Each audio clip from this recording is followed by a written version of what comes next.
నమస్తే, welcome to D1 news. నేను KV. ముందుగా హెడ్లైన్. శాసనమండలిలో సేవాలాల్ మహారాజ్ జగదాంబ మాత ఆలయాల పూజారి గురించి ప్రస్తావించిన ఎమ్మెల్సీ షేరి సుభాష్ రెడ్డి. ఈ రోజు జరిగిన శాసనమండలి సమావేశంలో ఎమ్మెల్సీ షేరి సుభాష్ రెడ్డి మాట్లాడుతూ, గిరిజన ఆలయాలు అయినటువంటి శ్రీ శ్రీ శ్రీ సేవాలాల్ మహారాజ్ జగదాంబ మాత ఆలయ పూజారులకు ధూపదీప నైవేద్య పథకం ద్వారా వేతనం ఇవ్వాలని ప్రభుత్వం దృష్టికి తీసుకెళ్లారు. అదేవిధంగా మెదక్ మండలం పేరూరు గ్రామం చెందిన దేవాలయాల స్థలాలను ప్రభుత్వ రికార్డుల్లో పొందుపరిచి వాటిని అన్యాక్రాంతం కాకుండా రక్షించాలని శాసనమండలిలో ప్రభుత్వాన్ని కోరారు. మీ ద్వారా మంత్రి గారిని కోరేది ఏంటంటే, ఈ మధ్య బంజరాలు సేవాలాల్ భవానీమాత టెంపుల్ చాలా మటుకు కూడా చేశారు.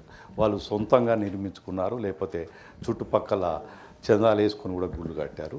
అటువంటి గుళ్ళకు కూడా ఈ ధూప నైవేద్యాలు అయితే చాలా తక్కువగా ఇచ్చారు. వాటికి కూడా ఈ గవర్నమెంటు ఇస్తే బాగుంటుంది. అది ఒక అంశం అధ్యక్ష. రెండొక విషయం ఏంటంటే, ఇది ఎండోమెంట్కి సంబంధించింది. మా మెదక్ జిల్లాలో చాలా గుళ్ళకు సంబంధించిన దేవాలయ భూములను ఇప్పటికి కూడా గత 2 నెలల క్రితం కూడా మెదక్ మండలం పేరూరు గ్రామంలో దేవాలయ భూమి రిజిస్ట్రేషన్ అయింది. కానీ దేవాలయ శాఖలోని రెవెన్యూ డిపార్ట్మెంట్ నిస్తేజంగా ఉంది. దయచేసి దేవాలయ భూములను అన్యాక్రాంతం కాకుండా ఖచ్చితంగా కాపాడవలసిందిగా మీ ద్వారా మంత్రి గారిని కోరుతున్నాను. మీకు ఈ వీడియో నచ్చినట్లయితే లైక్ చేయండి, షేర్ చేయండి. ముందుగా కింద ఉన్న సబ్స్క్రైబ్ బటన్ పై క్లిక్ చేయండి. ఎల్లప్పుడూ అప్డేట్ సమాచారాన్ని పొందండి.